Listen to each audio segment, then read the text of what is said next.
እሺ ሰዎች የምንሰራው ስራ የሚመቻችሁ ከሆነና በምላሹ ደግሞ እናንተኛም በትንሹ ማገዝ ከፈለጋችሁ ቻናላችንን ሰብስክራይብ፣ ይህን ቪዲዮ ደግሞ ላይክ ያድርጉት።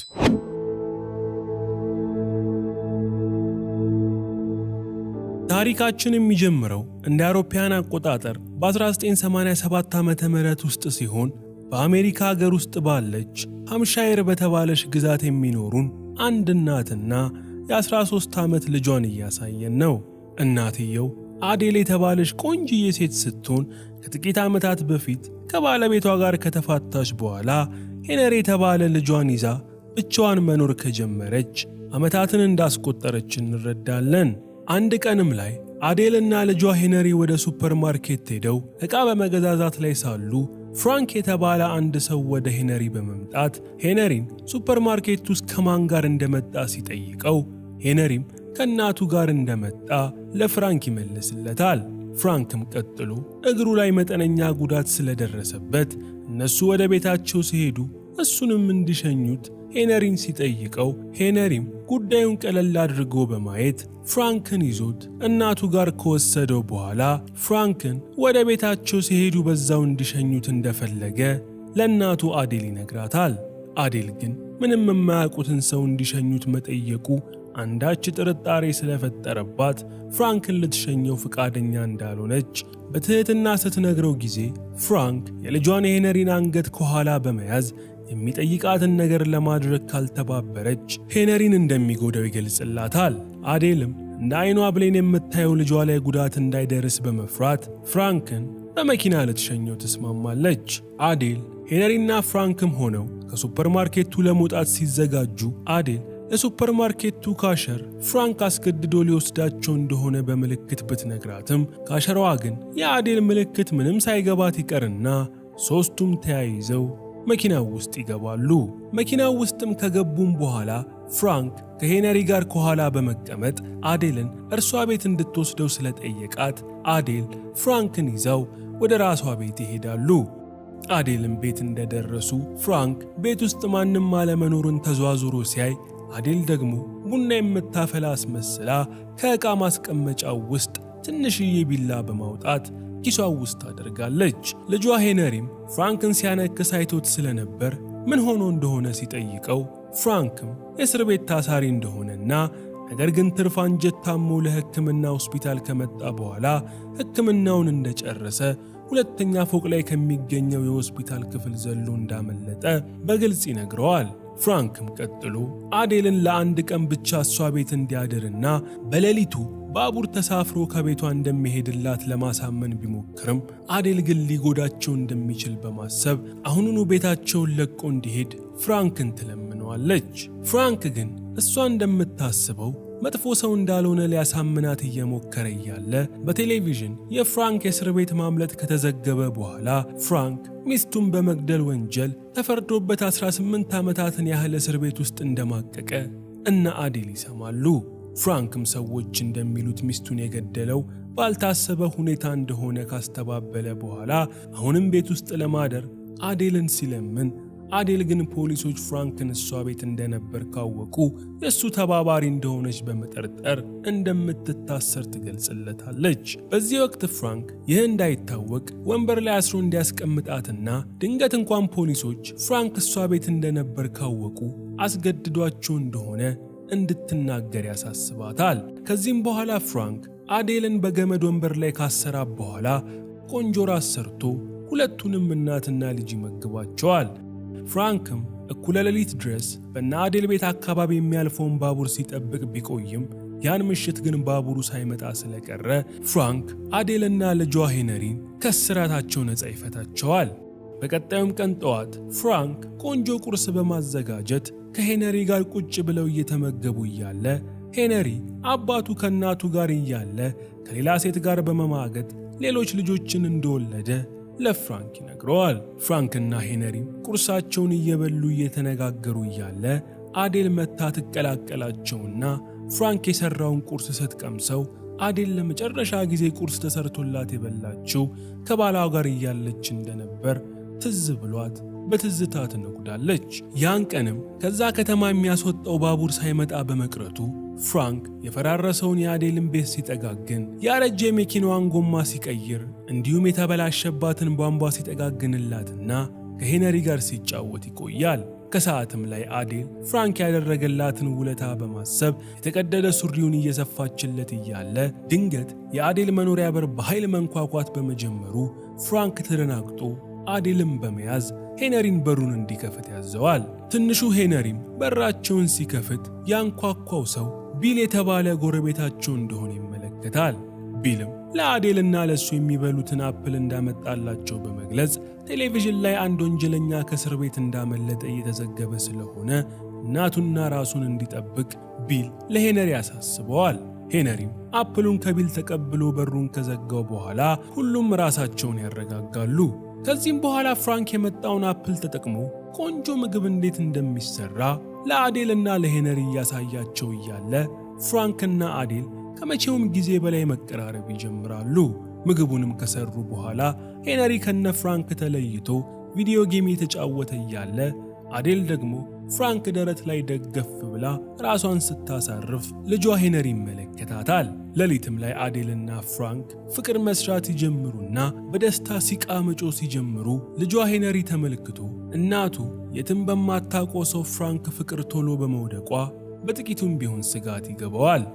በቀጣይም ቀን ፍራንክ አዴል ቤት ውስጥ የተበለሻሹ ነገሮችን መጠጋገኑን በመቀጠል ከአዴል ጋር እንደሚዋደዱ ባልና ሚስት ሆነው ቀናቸውን መግፋታቸውን ይቀጥላሉ።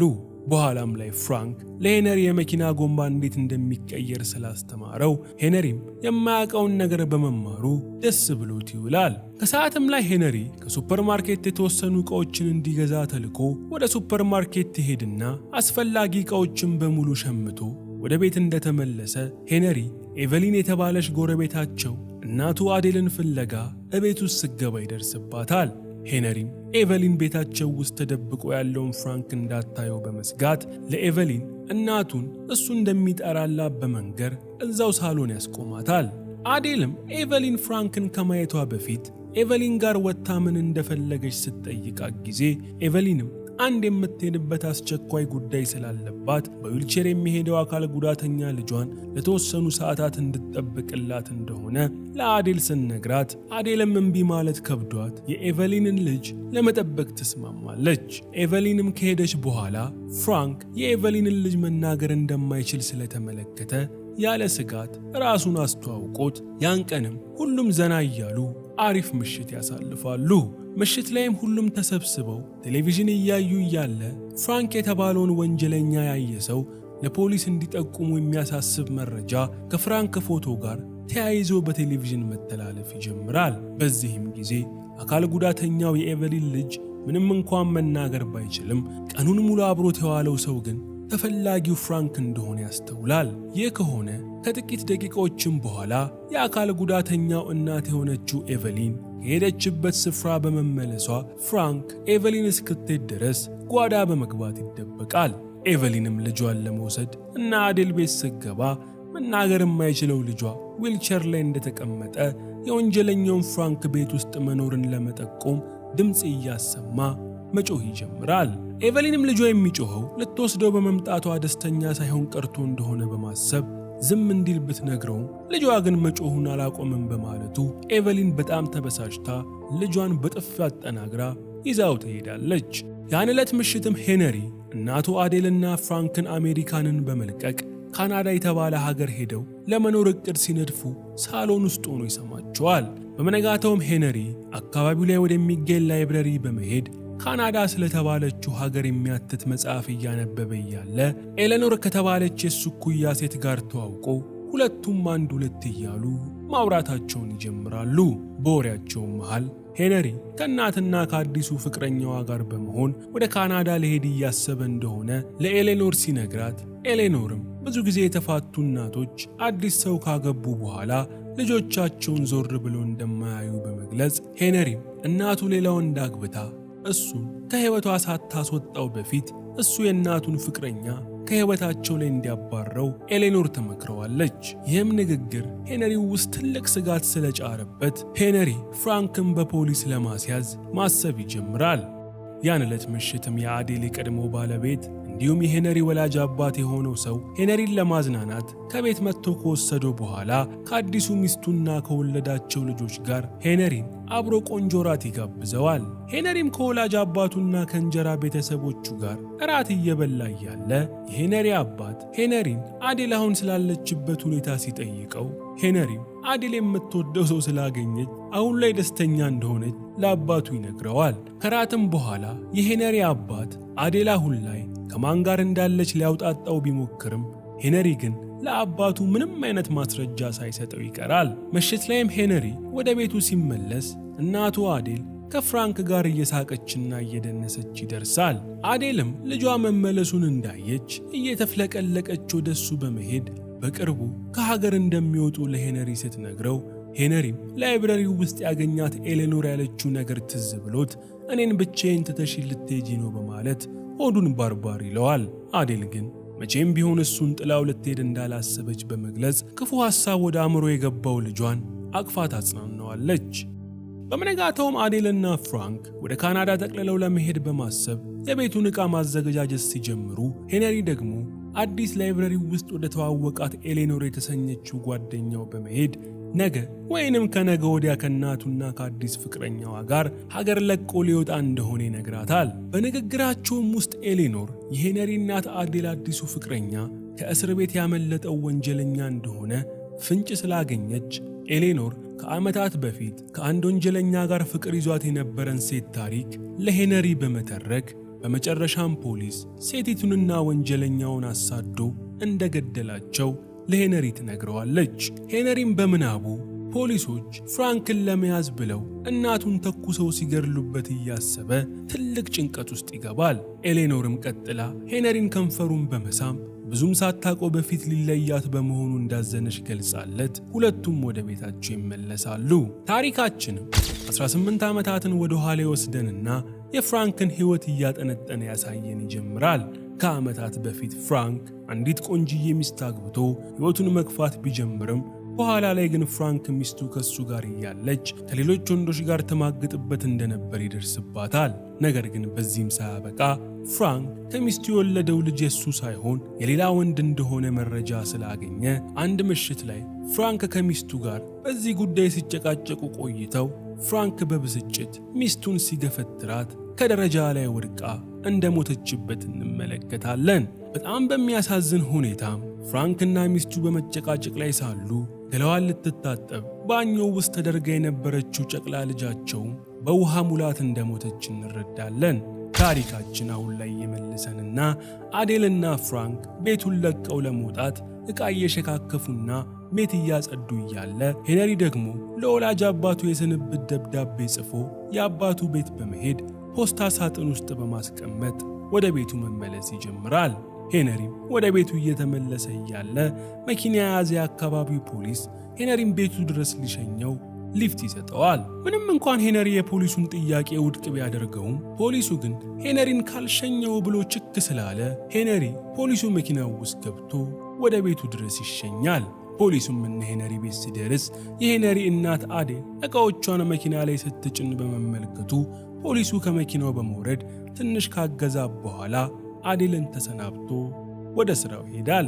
ይህን ያየው ፍራንክም አዴልን ፈጠን ብለው ከሀገር መውጣት እንዳለባቸው ስለነገራት አዴል ያላትን ገንዘብ በሙሉ ከባንክ ለማውጣት ከሄነሪ ጋር ተያይዛ ባንክ ቤት ትሄዳለች። በወቅቱም ፍራንክ ቤት ውስጥ ብቻውን እያለ የአዴል ጎረቤት ኤቨሊን አዴልን ፍለጋ አዴል ቤት ዘው ብላ ስትገባ ከፍራንክ ጋር ፊት ለፊት ይገናኛሉ። ፍራንክም ለኤቨሊን የጥገና ባለሙያ አድርጎ ራሱን ቢያስተዋውቃትም ኤቨሊን ግን ፍራንክን አይታ ወዲያውኑ በቴሌቪዥን ሲተዋወቅ የነበረው ወንጀለኛ እንደሆነ ስላወቀች ምንም ሳትል ከአዴል ቤት ትወጣለች።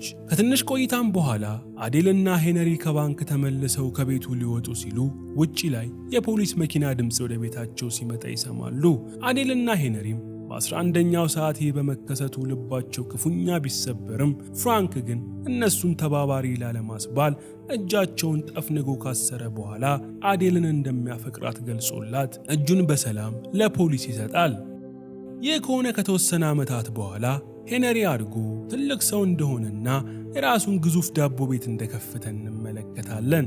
ከዕለታት አንድ ቀንም ሄነሪ እስር ቤት ካለው ፍራንክ ደብዳቤ ደርሰውና ደብዳቤውን ሲያነበው ፍራንክ ሊፈታ እንደሆነ የሚገልጽ ጽሑፍ እንደሆነ ሄነሪ ያነባል። በመጨረሻም ፍራንክ ደብዳቤውን ለሄነሪ ከጻፈለት ከጥቂት ቀናት በኋላ ከእስር ቤት ይወጣና በቀጥታ አዴል ቤት በመሄድ ከዓመታት በፊት የጀመሩትን ፍቅራቸውን እንደ አዲስ አድሰው ለመቀጠል